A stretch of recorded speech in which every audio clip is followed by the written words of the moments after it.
आज हम बात कर रहे हैं ओणम त्योहार की। जी हाँ, दक्षिणी भारत के राज्य केरल का सबसे खास त्योहार। इसे थिरुवोणम भी कहते हैं। 10 दिनों तक चलने वाले इस त्योहार का अंतिम दिन बेहद खास तरीके से सेलिब्रेट किया जाता है। हालांकि ओणम महोत्सव में 10 दिनों तक अलग अलग तरह से पूजा होती है और खास बात ये भी है कि ओणम मलयाली हिंदू धर्म के लोगों के लिए एक नव वर्ष का आरंभ भी होता है। अब हम आपको बताते हैं ओणम पर्व की मान्यता क्या है। ऐसा माना जाता है कि राजा बलि केरल के राजा हुआ करते थे।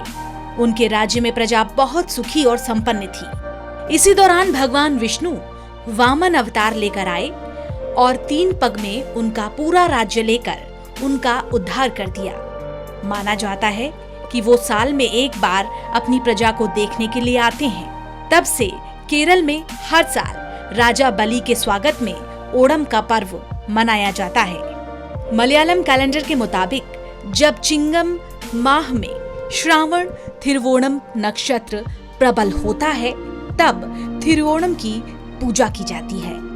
इसलिए मलयालम में श्रावण नक्षत्र को ही थिरुवोणम के नाम से जाना जाता है। वहीं इस पर्व का खेती से भी गहरा नाता है।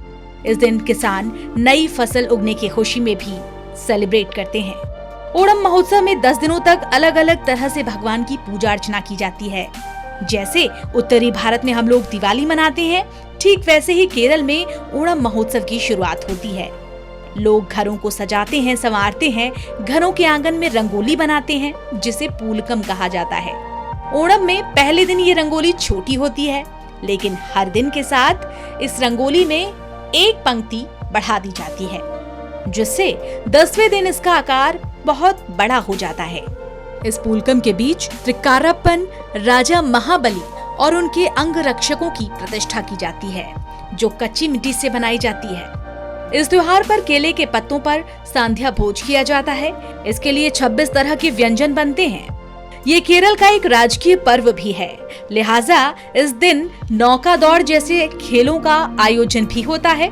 देखा जाए तो ओणम एक संपूर्णता से भरा हुआ त्योहार है, जो सभी के घरों को खुशहाली से भर देता है।